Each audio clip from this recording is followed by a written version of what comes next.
I cannot believe what I've just seen. Szbozslai scored an absolute rocket against Arsenal, meaning that once again, Arsenal have failed to win at Anfield. Hello, bozo. Welcome back to Hate Watching, the series where we look back at all the action from the Premier League this weekend. And yet again, I'm flipping vexed because Arsenal have lost at Anfield, and not only did we lose, but it was one of the most boring games of all time. Both teams are absolutely terrible in this game. Once again, Florian Wirtz was absolutely anonymous. Honestly, at this point, I'm getting frustrated myself watching him, and he was playing against my team. And I'm gonna say it again, this man cost 120 million Great British pounds, the most expensive transfer in English football history, and he's flipping terrible. This honestly might go down to one of the biggest flops of all time if he doesn't fix up. And also, I gotta talk about Mo Salah. I didn't even realise this guy was playing up until the 70th minute, and every time he got the ball, he had a touch like a trampoline. This guy's had an abominable start to the new season, and I heard people trying to compare him to Thierry Henry. Have you lost your flipping minds? Anyway, forget the Liverpool players because they won. Martinelli, I have something to say about you, mate, because this Peruvian bozo put in another Hall of Shame performance. He's genuinely hopeless on the ball. I've never seen a winger look so ridiculous trying to dribble. He's the type of player who strikes confidence into defenders. Matter of fact,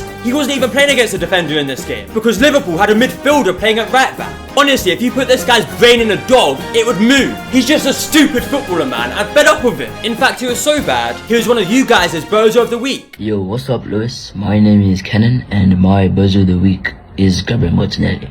Remember, if one of you guys want to feature in a hate watching video, all you've got to do is send me a video on Instagram of you telling me who your Bozo of the Week is, and you might feature in the next hate watching video. However, on the other side, Madueke was causing Kirkes all kinds of problems, and I'd say he's the only Arsenal player who really impressed in this game. The only threat we had in this game was when we played the ball out to him in behind, and other than that, we did absolutely nothing. Our set pieces were terrible. Rice did have one free kick where he ended up doing this, and then in the second half, Szbozslai showed him how it's done by hammering this into the top corner for Arsenal to concede their first goal of the season. And honestly, you can't even complain about that because it's just a wonder strike. Oh wait, apparently we have an excuse. Well, it's just a really good strike, especially with the new balls and everything. We still have to adapt to it. You know what, yeah? I don't think that goal counts anymore if I'm honest. Anyway, the game was pretty close, both teams weren't very good, and a screamer separated the two sides. So if I'm being real, there's not too much to be worried about as an Arsenal fan. It's just a bit disappointing we didn't win the game. But when Liverpool come to the Emirates, they best be ready for us to absolutely smoke them. Now it's time to get into the real hate watching, because in back-to-back weeks, Manchester City have lost, and just like last season, they've lost 2-1 away to Brighton. Haaland opened the scoring in this game, but other than that, he was a complete and utter donkey. Some of the shots he had in this game were just pathetic. In the second half, this bozo Mateus Nunes gave away a penalty, which James Milner calmly slotted home, before pulling out the Diego Jota celebration for his former teammate. And this goal also made him the second oldest goal scorer in Premier League history, after already holding the record for the second youngest goal scorer in Premier League history. That's some crazy longevity. And then in the dying minutes, Man City's defence was split open, as Gruder went through, sat down 8-0 in Trafford before slotting home the winner. Look at these absolute bums on the floor, man. And I can't lie, Man City are looking meaty this season. 3 games in and they already have 2 losses. It could be another long season for them. And Man City weren't the only team who fumbled this season, because Tottenham also lost. And do you know what's so embarrassing? They really tried copying Arsenal with the Xavi Simons announcement, but instead of winning their game 5-0, they lost at home to flipping Bournemouth. And they didn't just lose, Bournemouth were all over them. Evan Nilsson opened the scoring with a nice finish, and then Bournemouth went on to miss a whole bunch of chances. How this game only finished 1-0, I will never know. But it turns out Tottenham is still whack after all that talk we heard when they beat Man City. They're still the exact same team they've always been. In fact, the last 9 times they've beaten Man City, they've gone on to lose their very next game. Hey yo, you absolute bozo! Why haven't you liked the video yet? Make sure to absolutely bukkake that like button and subscribe whilst you're at it. Thank you. Now Arsenal, Man City and Tottenham may all have lost, but the team who have come out this week looking like the biggest bunch of bozos is Manchester United. Before we talk about their Premier League game against Burnley, I've got to touch on their Carabao Cup game against Grimsby, where they somehow managed to get knocked out by a team in League flipping 2. This disastrous excuse of a football club somehow manages to find new lows every week. Embarrassing isn't even the word for this complete bozo Onana. I thought buying deer was bad, but my word, this guy's on a different level. First he couldn't get down for this strike, and then he pulled off this absolute buffoonery to give Grimsby an open goal. But if that wasn't bad enough, he went on to produce one of the worst penalty shootout performances of all time, letting 12 penalties go past him, including a bunch he could have easily saved, before Cunha and Burma missed their penalties to let Grimsby go through, meaning that they had to beat the worst team in the Premier League at home to redeem themselves this weekend. And in this game, Cole Walker was an absolute mess at the back, lucky to not give away a penalty penalty before making this reckless challenge to give away a free kick, which Manchester United ended up scoring from. Once again through an own goal, one of the most calamitous goals I've ever seen. They had the chance to make it 2, but clearly Ahmad has ammered him out, because how the flip did he miss that? And then in the second half, Lyle Foster somehow managed to find space to level the scores, despite the fact Manchester United had 6 defenders in the box. But a couple minutes later, Dalot set up Mbermo to become the first Manchester United player to score in the Premier League this season. Of course the lead didn't last, however, as Bayern did palm the ball straight to Jadon Anthony, who knocked in a second equaliser for Burnley. And honestly, I've never seen a team have such a bad selection of goalkeepers. It's almost impressive. As per usual, Bruno Fernandes was complaining like the rat he is, while Sesko produced a disaster class of his own up front, unable to convert any of the chances he got. But later on, Manchester United got a glimmer of hope, as Ahmad was taken down in the box, giving Manchester United a 95th minute penalty. Amorim was distraught, as he thought he was finally going to get put out of his misery and get sacked. But now he realised he's probably going to have to put up with these bozos for another few weeks at least. But in the meantime, Bruno stepped up to convert in the dying seconds for Manchester United.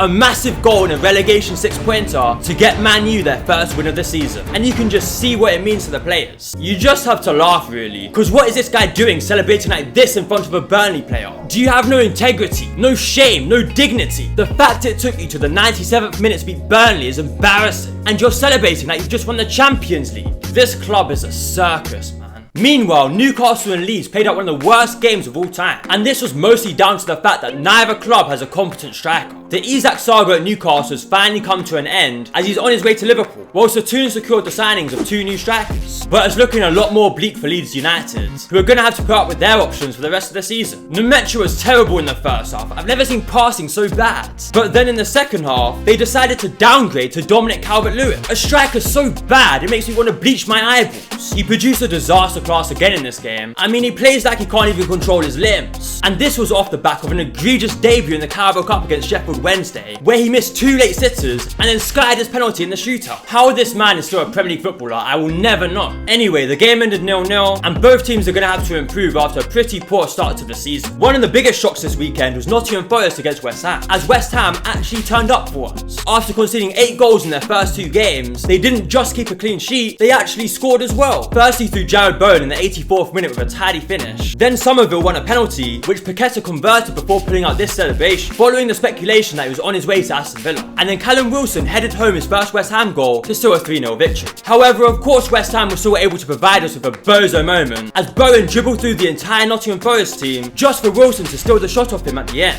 I would be fuming, man, but at least they won the game. Before Chelsea's game against Fulham, Garnacho could be seen in the stands. And I can't lie, this transfer is a complete mess. Cause why is he joining Chelsea? And why did Chelsea want him? I just can't see this being a good signing whatsoever. Meanwhile, one of the Premier League's biggest bozos, Nicholas Jackson, has had enough of missing chances on the pitch and somehow managed to miss a transfer instead. This guy turned up in Munich to sign for Bayern, completely unaware of the fact that Chelsea called off the transfer due to Liam Delap's injury. But then, as I'm filming this, apparently the transfer is back on, so I don't know, man. I'm sure we'll know by the time this video is out. But this week's bozo of the week isn't Jackson, it's the referee for Chelsea vs Fulham, Robert Jones. Because how can he disallow a perfectly fine goal? 18-year-old Josh King went through to score his first ever goal, but the referee disallowed it because apparently this is a foul. Muniz has possession of the ball. Where the flip is he supposed to put his foot, you imbecile? And then the PGMOL came out after the game and admitted they made the wrong decision. Well, it's a bit late for that, mate. The goal's already been ruled out. Then because of the stoppages for that VAR check, 8 minutes were added on, with Chelsea scoring through João Pedro from a corner after the 9th extra minute was played.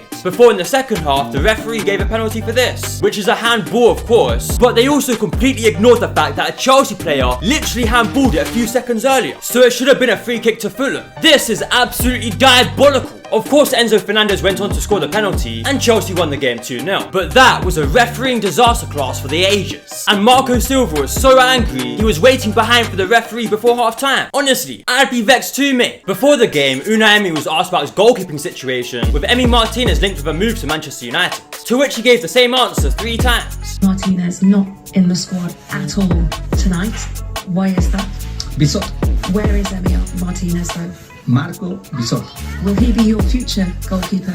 Marco Bisotto. Bizot then went on to concede 3 goals as Villa got battered at home to Crystal Palace. First he gave away a penalty in Kamada, which Mateta slotted home, then Gay scored a wonder goal to make it 2-0 before Sarr headed in a third for Palace and pretended to be injured before running off and celebrating. Honestly, it's been a very poor start to the season for Aston Villa, who are yet to even score a goal, and they're gonna have to pattern fast if they want any chance of making Europe again this season. Brentford missed a penalty away to Sunderland, but Thiago scored a late header for the Bees to put them in the lead. However, Sunderland didn't lie down and won a late penalty of their own, which Enzo Lefebvre scored to equalise. And then in the dying seconds, Granit Xhaka whipped in a beautiful cross for Wilson Isidore to head home and grab Sunderland their second win of the season, which means they've already won as many games as Southampton did in the whole of last season. And the final game of this game week was Wolves versus Everton, where Grealish got yet another assist as he set up Beto to make it 1-0. Everton's defence fell asleep as Sprung found space to level the scores, but it didn't take long for Dewsbury Hall to get in behind and lay it across for Njaya, and Everton were ahead again. Then in the second half, Grealish made it 4 assists in the season already as Dewsbury Hall smashed in a third for the Toffees. Gomez pulled one back later on for Wolves, but it was too little too late as Everton came out 3-2 winners, making Wolves the only team so far who have lost every game. Now it's time to talk about FPL, and this week I have had an absolute disaster class, getting only 49 points. I left Palmer in my team, so I lost points on that. Salah and Yokeres are invisible in their games, and my defence got a combined 8 points between 5 players. Without João Pedro and Bruno Fernandes, I would be absolutely finished. And I did say last week that Bruno has one more game to do something,